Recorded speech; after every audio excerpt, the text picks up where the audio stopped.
Hello అండి, welcome back to my channel Shailuraj Telugu vlogs. అందరు బాగున్నారా? నేనైతే చాలా బాగున్నాను. ఈరోజు మా ఇంట్లో స్పెషల్ వచ్చేసి మటన్ బిర్యానీ అయితే చేస్తున్నాను అనమాట. ఒకసారి నా స్టైల్లో కూడా మీరు ట్రై చేయండి. మీకు ట్రై చేసి నచ్చితే కనుక కామెంట్ చేయండి.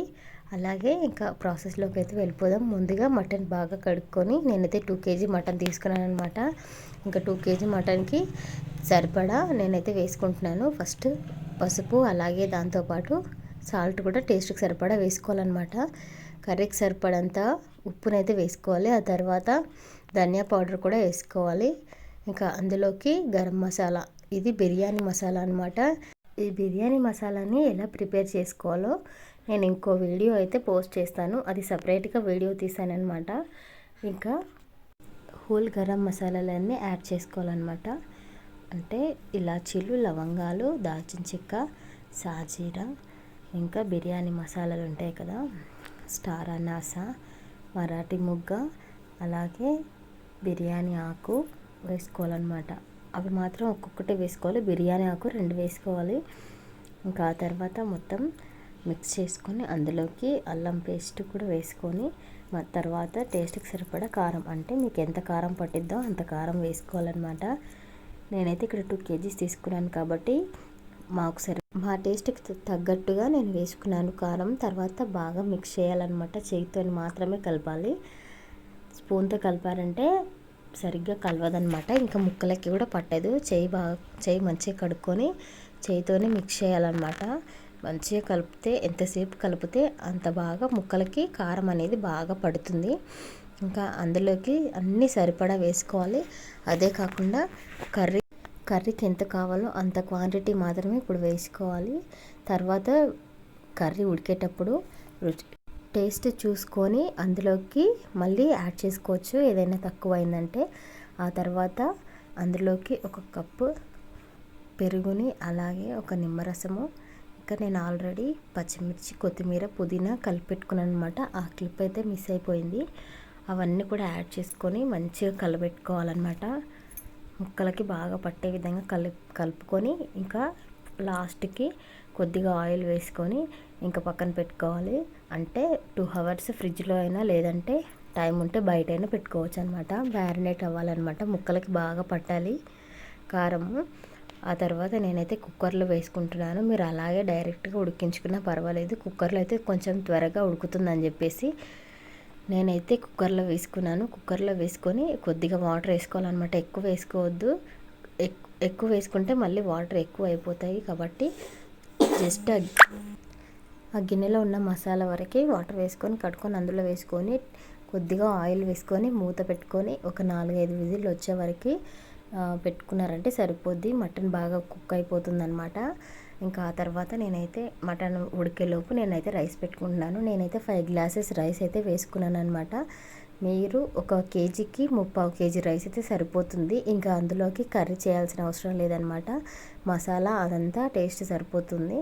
ఇంకా నేనైతే 1 kg కంటే కొద్దిగా ఎక్కువ తీసుకున్నాను అనమాట. ఇంకా తీసుకొని కడిగి పెట్టి నానబెట్టుకుంటున్నాను. ఒక 1/2 hour అయినా కనీసం నానిందంటే అప్పుడు రైస్ చాలా బాగుంటుంది. ఆ తర్వాత కర్రీ ఉడికేలోపు నేనైతే టమాటోలు, కొద్దిగా పచ్చిమిర్చి, అంటే ఒక 3 పచ్చిమిర్చిని సగం చేసుకొని అందులో అయితే వేసుకుంటున్నాను. టమాటోలు, పచ్చిమిర్చి, కొత్తిమీర, పుదీనా వేసుకొని బాగా మిక్సీ పట్టుకోవాలి. మిక్సీ పట్టుకున్న తర్వాత పక్కన ఫ్రైడ్ ఆనియన్స్ కూడా చేసుకుంటున్నాను. అది ఆప్షనల్ అనమాట, కానీ బాగుంటాయి టేస్ట్. ఆ తర్వాత వేరే పొయ్యి మీద, అంటే పెద్ద పొయ్యి మీద నేనైతే ఇంకా మసాలా ప్రిపేర్ చేసుకుంటున్నాను రైస్ కోసం, ఆ కర్రీ కోసం అని చెప్పేసి. ఇంకా పెద్ద గిన్నె పెట్టుకొని అందులోకి సరిపడా ఆయిల్ వేసుకొని ఇందాక పేస్ట్ పట్టుకున్నాం కదా అదైతే వేసుకొని ఆయిల్ పైకి తేలేంత వరకు ఉడికించుకోవాలన్నమాట. ఆ పేస్ట్ని ఆయిల్ పైకి తేలిన తర్వాత ఆల్రెడీ ముక్కలు ఉడికింటాయి కదా, అది కొద్దిగా వేసుకొని అందులో ఉన్న వాటర్ అంతా ఎగిరిపోయే వరకు కొద్దిగా గ్రేవీ లాగా ఉంటే సరిపోతుంది అనమాట. అంతవరకు ఉడికించుకొని పక్కన పెట్టుకోవాలన్నమాట. ఆ తర్వాత రైస్కి అయితే ప్రిపేర్ చేసుకుంటున్నాను.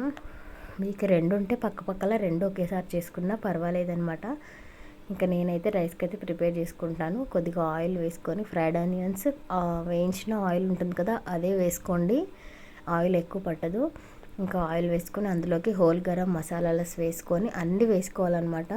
అన్నీ వేసుకున్న తర్వాత అల్లం పేస్ట్, అలాగే మీరు ఎన్ని బియ్యం తీసుకుంటారో వన్ గ్లాస్కి 1.5 కప్ వాటర్ అయితే పడుతుందన్నమాట. వాటర్ అయితే వేసుకొని వాటర్ మరిగేంత వరకు అందులోకి కొత్తిమీర, అలాగే బిర్యానీ మసాలా నేను ప్రిపేర్ చేసుకున్నాను అని చెప్పాను కదా, అదైతే వేసుకోవాలన్నమాట. అది కొద్దిగా, అలాగే బిర్యానీ మసాలా మెయిన్ అనమాట, మెయిన్ ఇంగ్రీడియంట్, అదైతే ఖచ్చితంగా వేసుకోవాలి. ఆ తర్వాత అందులోకి ధనియాల పొడి, టేస్ట్కి సరిపడా సాల్ట్, అంటే వాటర్ మన చేయి మీద వేసుకొని కొద్దిగా టేస్ట్ చూస్తే ఉప్పుగా ఉండాలన్నమాట. అలా ఉంటే రైస్కి బాగా పడుతుంది. ఇంకా అందులోకి నేనైతే బిర్యానీ ఆకు వేయడం మర్చిపోయాను, అందుకని చెప్పేసి నేనైతే ఇప్పుడు వేసాను. ఇంకా కొత్తిమీర, పుదీనా అన్నీ వేసుకొని బాగా ఎక్కువగా కలుపుకోవద్దు, బాగా మరిగించాలంతే. జస్ట్ ఇట్లాగా కలుపుకోవాలి. ఇంకా పక్కనైతే మా వారు బోటి ఫ్రై ప్రిపేర్ చేస్తున్నారనమాట. అంటే ఆల్రెడీ చేశాను కానీ వేడి చేసుకుంటున్నారు. ఆ తర్వాత నేను రైస్ అయితే 70% కుక్ అయ్యే వరకు ఉడికించానమాట. జస్ట్ 70% ఉడికితే సరిపోతుంది. 90% ఉడికిందండి ఇంకా రైస్ అయితే మెత్తగా అవుతుందని చెప్పేసి ఇంకా నేనైతే 70% అయితే ఉడికించుకొని పక్కన పెట్టుకున్నాను. ఇంకా వేరే పెద్ద గిన్నె తీసుకొని, లోతుగా ఉన్న గిన్నె తీసుకొని అందులోకి లేయర్స్గా అయితే నేను కర్రీని వేసుకోవాలి. లేయర్గా ఫస్ట్ లేయర్ వేసుకున్న తర్వాత దానిపైన ఫ్రైడ్ ఆనియన్స్, కొత్తిమీర, పుదీనా వేసుకోవాలి. ఆ తర్వాత సెకండ్ లేయర్ కూడా వేసుకోవాలన్నమాట. సెకండ్ లేయర్ వేసుకొని రైస్ వేసుకొని అలాగే ఫ్రైడ్ ఆనియన్స్ కూడా పైన కూడా వేసుకోవాలన్నమాట. ఫ్రైడ్ ఆనియన్స్, ఇంకా కొత్తిమీర, పుదీనా, ఇంకా మీకు ఏమైనా వేసుకోవాలంటే డ్రై ఫ్రూట్స్ అవి కూడా వేసుకోవచ్చు అనమాట. నేను ఇక్కడైతే సెకండ్ లేయర్ కూడా వేస్తున్నాను, ఎందుకంటే నేను 2 kgs రైస్ తీసుకున్నాను కదా, అందుకోసమని 2 kgs కర్రీ 2 kg కంటే కొద్దిగా తక్కువ రైస్ తీసుకున్నాను కాబట్టి ఇక 2 లేయర్స్ అయితే వేసుకుంటున్నాను. ఇంకా 2 లేయర్స్ వేసుకున్న తర్వాత పైన కూడా రైస్ వేసుకున్నాను. రైస్ వేసుకొని ఈవెన్గా అనాలన్నమాట. ఎక్కువ గరిటె పెట్టి తిప్పుకోవద్దండి, లేదంటే రైస్ విరిగిపోతుంది అనమాట. ఇంకా పైన అయితే నేను రెడీ చేసి పెట్టుకున్న ఫ్రైడ్ ఆనియన్స్ అయితే వేసుకున్నాను. బిర్యానీలో మెయిన్ ఇంగ్రీడియంట్ ఫ్రైడ్ ఆనియన్స్ అనమాట. నాకైతే భలే నచ్చుతాయి, ఉట్టిగా అయినా తినేసే చాలా టేస్టీగా ఉంటాయి అన్నమాట. ఇంకా తర్వాత ఫ్రైడ్ ఆనియన్స్ అయితే యాడ్ చేసుకోవాలి. ఫ్రైడ్ ఆనియన్స్ తర్వాత కొద్దిగా కొత్తిమీర, పుదీనా, ఇంకా నేనైతే క్యాష్యూ నట్స్ అయితే యాడ్ చేసుకుంటున్నాను. ఇంకా ఫుడ్ కలర్ ఉంటే ఫుడ్ కలర్ వేసుకోవచ్చు. నేనైతే కర్రీ చేసినప్పుడు కొంచెం గ్రేవీ తీసి పెట్టుకున్నాను అనమాట. ఆ గ్రేవీని అయితే ఇలా పైన వేసుకుంటున్నాను. ఎక్కువ రైస్ తీసుకుంటున్నాను కాబట్టి ఇలా పైన వేసుకుంటున్నాను. ఇంకా ఫుడ్ కలర్ ఉంటే ఫుడ్ కలర్ అయితే వేసుకోవచ్చు, లేదంటే ఫుడ్ కలర్ అన్హెల్దీ అనుకునే వాళ్ళైతే కుంకుమ పువ్వుని పాలల్లో కొద్దిసేపు నానబెట్టుకొని పైన వేసుకున్నారంటే చాలా బాగుంటుంది. ఇక్కడ నేను గీ మర్చిపోయానని చెప్పేసి తర్వాత అయితే గీ వేసుకున్నాను లాస్ట్గా. ఫైనల్గా అయితే ఇదనమాట, ఇలా అయితే కుదిరిందనమాట. నేనైతే ఇలా ప్రిపేర్ చేసుకున్నాను. మీరు కూడా ఒకసారి ట్రై చేయండి. నాకైతే భలే నచ్చింది, మీకు నచ్చుతుంది. ఒకసారి ట్రై చేయండి. ట్రై చేసి మీకు ఎలా వచ్చింది అనేది కామెంట్ చేయండి. ఇక్కడైతే జీడిపప్పునైతే యాడ్ చేసుకుంటున్నాను. ఇదైతే ఆప్షనల్ అనమాట, ఇష్టం ఉంటే యాడ్ చేసుకోవచ్చు, లేదంటే లేదు. ఇంకా ఫైనల్గా ఒక 15 minutes అయితే దమ్ పెట్టుకొని తినేసుకొని ఇంకా తినేయడమే అనమాట. వీడియో నాకు నచ్చినట్లయితే ప్లీజ్ సబ్స్క్రైబ్ చేసుకోండి. Thank you for watching.